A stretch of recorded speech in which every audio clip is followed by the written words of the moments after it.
mother 90 years old, man. I don't want her to die and I be. Hey, we're not talking about anybody but you today. Yeah, I know. I'm sorry your mom's that old and that you haven't been around to be with her, but that's whose fault? It's not going to be my fault if you're not there. How about some personal responsibility instead of my mom is old and don't send me to prison? It seems like the court is not leaning towards probation. No.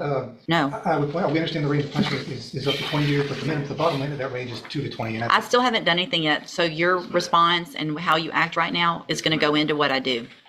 I would ask the court to consider something at the lower end of the range, maybe 2 to 5. Just because we can drop the hammer on them, that doesn't necessarily mean that we should. Mr. Coleman, I'll keep it brief. The defendant has earned every bit of a 15-year sentence in prison. do you have anything you want to say? Yes, ma'am.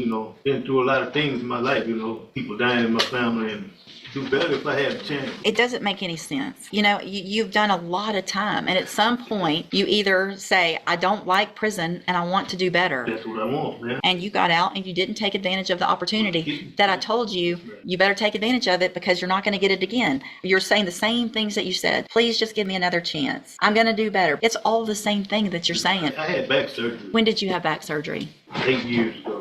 Listen, if you're throwing out to me that you had back surgery 8 years ago, then you are digging for everything you possibly can, and we're done with all that. I'm going to find that you previously entered your pleas are true to counts 1 through 6 freely and voluntarily. I'm going to find those counts true. I'm going to find sufficient evidence to find you guilty, and at this time, find you guilty of theft of property with previous convictions. I'm going to sentence you to a term of 12 years in the institutional division of the Texas Department of Corrections.